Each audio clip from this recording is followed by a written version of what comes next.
আপনাদের সামনে উপস্থিত হয়েছি। এই চ্যানেলে সাধারণত আমি ভিন্ন ধরনের ভিডিও ছাড়ি বা ভিন্ন ধরনের ভিডিও আমি এখানে প্রোভাইড করি, এবং যে ভিডিওগুলো আমি এখানে প্রোভাইড করি সেগুলো ম্যাক্সিমাম ক্ষেত্রে দেখা যায় স্পোর্টস সংক্রান্ত, এবং বলতে গেলে স্পোর্টস সংক্রান্ত ভিডিও এখানে আমি প্রোভাইড করি। তো এবং সেই স্পোর্টসের মধ্যে ফুটবলটাকেই বেশি প্রিফারেন্স দেওয়া হয়, এবং সেই ফুটবলের মধ্যে আমাদের এখানকার ISL, Calcutta league, Durand cup, অর্থাৎ আমাদের ইন্ডিয়ান ফুটবলের উপরে বেশি ফোকাস করা হয়। এবং সেই ফুটবলের মধ্যে আইএসএলে যতগুলো টিম আছে তাদের নিয়ে মূলত আলোচনা হয়, এবং সেই আলোচনায় আজকে যে দলের সম্বন্ধে আমি আজকে বলবো সেটা হচ্ছে মোহনবাগান। দল বদলের পরে এই মোহনবাগান দল কেমন হলো, ইতিমধ্যে মোহনবাগান ডুরান্ড কাপে 2টো ম্যাচ খেলেও ফেলেছে, এবং সেই 2টো ম্যাচে মোহনবাগানের পারফরম্যান্স কেমন হলো সে নিয়ে তো আলোচনা আমি করেছি। তবু সার্বিকভাবে একটা আলোচনা আমি আপনাদের সামনে করতে চাই, যে আলোচনায় উঠে আসবে এই মুহূর্তে মোহনবাগান আইএসএলের কেন প্রধান দাবিদার, আর কোনো দল এই মুহূর্তে ইন্ডিয়াতে মোহনবাগানের ঠিক ধারে কাছে নেই, সেই বিষয়টা নিয়েই আজকে তোমাদের সামনে আলোচনা করব।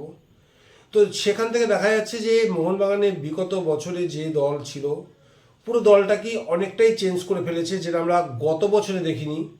গত বছরে অর্থাৎ 2024 থেকে 2025-এ যখন দল গঠন করা হয়েছিল, তখন 2024 সালের দলটাকে মূলত মোহনবাগান ধরে রেখেছিল।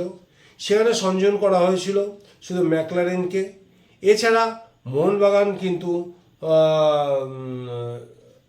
আমরা যেটা দেখেছিলাম যে টিম মোহনবাগান বানিয়েছিল প্রায় অক্ষুণ্ণই রেখেছিল, এবং সেরকম ভারতীয় কোনো প্লেয়ারকে নথিভুক্ত করা হয়নি। কিন্তু এবছরে কিন্তু পুরোটাই কিন্তু উলটপালট হয়ে গেছে। অনেক হেভিওয়েট ভারতীয় প্লেয়ার কিন্তু মোহনবাগানে অন্তর্ভুক্ত হয়েছে, মোহনবাগান কিন্তু সই করেছে। এবং বলে ভারতের সব থেকে সেরা যে প্লেয়ার এই মুহূর্তে সবাই মানতে বাধ্য, সুনীল ছেত্রীর পরে যার দিকে সবার নজর থাকে সে হচ্ছে গিয়ে ছাংতে। সেই ছাংতেকে কিন্তু মোহনবাগান সই করিয়ে নিয়েছে। মুম্বাই সিটি এফসির সব থেকে সম্মাননীয় প্লেয়ার, সব থেকে কুশলী প্লেয়ার, সেই প্লেয়ারটিকে কিন্তু মোহনবাগান তুলে নিয়েছে তার স্কোয়াডে। পাশাপাশি গত বছর যার জন্য ইস্টবেঙ্গল চ্যাম্পিয়ন হলো, এবং সেই চ্যাম্পিয়ন দলের মূল হোতা অর্থাৎ চ্যাম্পিয়ন দলের যে মূল চালিকা শক্তি ছিল সেই মিগুয়েলকেও কিন্তু মোহনবাগান তুলে নিয়েছে। অর্থাৎ দেখা যাচ্ছে মোহনবাগান ভিন্ন দল থেকে তাদের সেরা অস্ত্রগুলোকে তুলে নিজেদের টিমে কিন্তু অন্তর্ভুক্ত করেছে। যে কারণ আমি এই কথা বারবার বলছি যে এবারে আইএসএলে মোহনবাগান কেন চ্যাম্পিয়ন হবে, তার কারণ মোহনবাগান এবছর কিন্তু উঠে পড়ে প্রায় কাঁচা খুলে কিন্তু দল গঠন করেছে, এবং সেই দলে কে নেই, ড্রাজিচ, যেটা এই মুহূর্তে মোহনবাগানের সবচেয়ে বড়, সবচেয়ে বিদেশিদের মধ্যে মিগুয়েলের পরেই আসছে ড্রাজিকের কথা, যে অসাধারণ একটা উইং প্লেয়ারকে মোহনবাগান কিন্তু সই করিয়েছে, যার উইদাউট বলে রানটা কিন্তু খুব চোখে পড়ে, এবং সহজেই কিন্তু ডিফেন্ডারকে বোকা বানিয়ে বল কিন্তু জালে জড়াতে দারুণ ওস্তাদ এই ড্রাজিক। তো আমরা দেখছি যে এইভাবে বিভিন্ন দল থেকে সেরা প্লেয়ার, পাঞ্জাবের সবচেয়ে সমীর জেরোনিককে কিন্তু সই করিয়েছে। এখনো পর্যন্ত এসে পৌঁছায়নি ঠিকই, কিন্তু মিগুয়েল এসে পৌঁছে গেছে, ড্রাজিক এসে পৌঁছে গেছে। এদিকে মোহনবাগান তো সেরা অস্ত্র একজন ছিলই, এই মধ্যে ভারতের সব থেকে সেরা যে মানে বক্স স্ট্রাইকার যাকে বলি আমরা, সে হচ্ছে ম্যাকলারেন, জেমি ম্যাকলারেন। এবং আমরা তাকিয়ে আছি সেদিকে, কোন দিকে আমরা তাকিয়ে আছি, আমরা তাকিয়ে আছি যে মিগুয়েলের সাথে ম্যাকলারেনের বন্ডিংটা কীরকম হয়। মিগুয়েল এবং ম্যাকলারেনের এই বন্ডিংয়ে ম্যাকলারেন কতটা ভয়ঙ্কর হতে পারে সেদিকে কিন্তু আমাদের চোখ অবশ্যই আছে। ম্যাকলারেন দিকে যেমন নজর আছে আমাদের নজর থাকবে এবছরে সব থেকে বেশি যারা গত বছরে মোহনবাগানে অসাধারণ সার্ভিস দেওয়া সত্ত্বেও শুধু গোল ডিফারেন্সের জন্য মোহনবাগান চ্যাম্পিয়ন হয়নি, সে বাঁদিকের চালিকা শক্তি যে গত বছরে ঠিকভাবে বাঁদিকে খেলতে পারেনি, ডান দিকে তাকে ঘুরিয়ে খেলিয়েছে সার্জিও লোবেরো, সেই কিন্তু আমরা তার দিকেও কিন্তু তাকিয়েছে লিস্টন কোলাসো এই মুহূর্তে কিন্তু একটা প্রতিদ্বন্দ্বিতার মধ্যে পড়ে গেছে।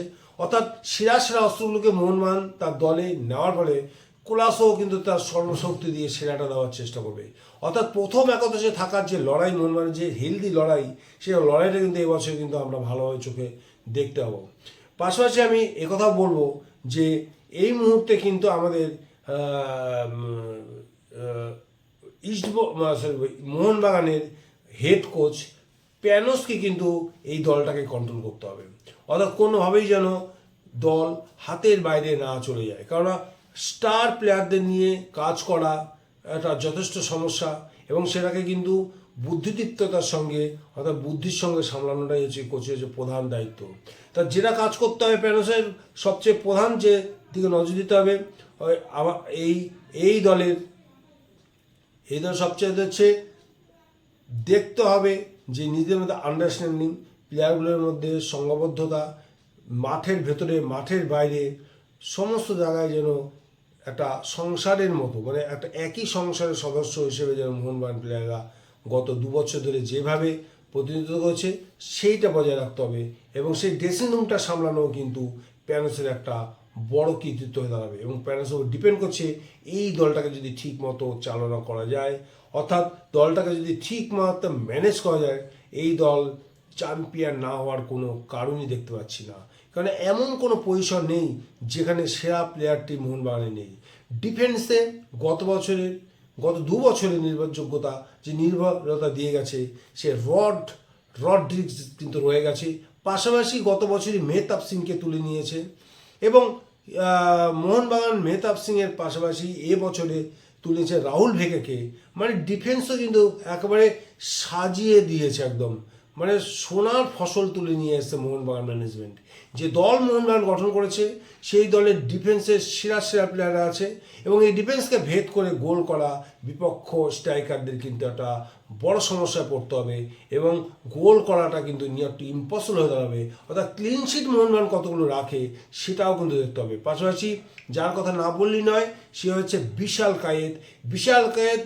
মোহনবাগানকে যে নির্ভরতা বেশ কয়েক বছর দিয়ে আসছে, সেই নির্ভরতা এবছরও যে দেবে সেটা আমরা ডুয়ান্ডে কিন্তু আমরা তাড়িয়ে উপভোগ করেছি। একবারে নিশ্চিত কতগুলো গোল কিন্তু যেভাবে সেভ করেছে বিশাল কায়েত, সেখান দিয়ে মোহনবাগান কিন্তু আশা করতেই পারে এবছর কিন্তু বিশাল কায়েতের থেকে মোহনবাগান ঠিক একই রকম সার্ভিস পাবে। তো এই সমস্ত দল, এই সমস্ত প্লেয়ারগুলোকে নিয়ে প্যানোসকে কিন্তু ঠিকমতো বাগান সাজাতে হবে, এবং বিপক্ষকে কিন্তু বিপক্ষের উপর কিন্তু ঝাঁপিয়ে পড়তে হবে। এবং আমাদের দেখতে হবে যে একটা জিনিস খুব ভালো মতো দেখতে হবে যে অ্যাকচুয়ালি কীভাবে খেলে মিগুয়েল কীভাবে খেলে, ছাংতে কীভাবে খেলে, ম্যাকলারিন কীভাবে খেলে, ডাজিস কীভাবে খেলে। মিগুয়েল ডিফেন্ডারকে কাঁধে নিয়ে কাটিয়ে ড্রিবলিং করে এগোতে খুব ভালোবাসে, এবং ছাংতের খেলার ভিতর যেটা আমরা দেখি সেটা হচ্ছে স্পিডি প্লেয়ার, মুহূর্তের মধ্যে সেকেন্ডের মধ্যে বুঝে গিয়ে বা ডান দিক দিয়ে যেভাবে মুভটা করে তাতে কিন্তু বিপক্ষ ডিফেন্ডার কিন্তু হচ্চকিয়ে যায়, এবং ওই ফ্র্যাকশন অফ সেকেন্ডের মধ্যে যে পাস বা যে গোলের শটগুলো রাখে সেই জন্যই কিন্তু সাংতে কিন্তু বিখ্যাত। আর মিগুয়েল কিন্তু ঠিক তার ডিফারেন্স, বল নিয়ে সময় কাটাবে, 2-3 প্লেয়ারকে ড্রিবলিং করে চকিতে একটা থ্রু বল বাড়াবে, এবং সেই বলটা ম্যাকলারেনের জন্য হতে পারে, সেই বলটা কিন্তু ছাংতের জন্য হতে পারে, ডাজিসের জন্য হতে পারে। অর্থাৎ মোহনবাগানের 3 ভয়ঙ্কর প্লেয়ার কে যে বলটা পাবে সে বিপক্ষে ডিফেন্ডার কিন্তু অনুধাবন করা কিন্তু যথেষ্ট সমস্যা তাদের কিন্তু হবে, এবং সেইটাই হচ্ছে মোহনবাগানের অ্যাডভান্টেজ। এই অ্যাডভান্টেজটা যদি মোহনবাগান ঠিক মতো মাঠে যে অ্যাপ্লাই করতে পারে, তাহলে মনে করি যে এই স্বপ্নের বেশ কয়েক বছরের মধ্যে এগুলো সব থেকে সেরা ফরওয়ার্ড লাইন নিয়ে মোহনবাগান খেলতে হয়েছে। সঙ্গে মনবীর সিং আছে, লিস্টন ক্লাস আছে, আর মাঝমাঠ তো স্বপ্নের মাঝমাঠ, মানে কি বলবো, যেখানে সাল আছে, থাপা আছে, আর মোহনবাগানের প্রাণ ভোমরা আপুইয়া আছে, সঙ্গে মিগুয়েল।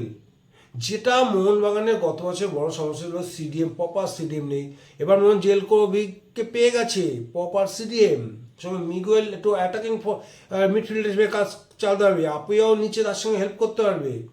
মানে কোথায় কে নেই, সমস্ত জায়গায় কিন্তু একেবারে যেখানে যে প্লেয়ারের দরকার সেখানে সেই প্লেয়ার ম্যানেজমেন্ট মোহনবাগান ম্যানেজমেন্ট কিন্তু এনে দিয়েছে। এই দল নিয়ে আশা করি আগামী দিনে মোহনবাগান কিন্তু যথেষ্ট একটা উঁচু মানের ফুটবল খেলবে, এবং সেই খেলা দেখে দর্শকরা যথেষ্ট তৃপ্ত হবে এবং আনন্দিত। মোহনবাগান সমর্থকরা কিন্তু এই নিয়ে আনন্দ করতেই পারে, এবং এই মোহনবাগান টিম কতটা সাফল্য পায় তোমাদের কি মনে হয় তোমরা কমেন্টে জানিও।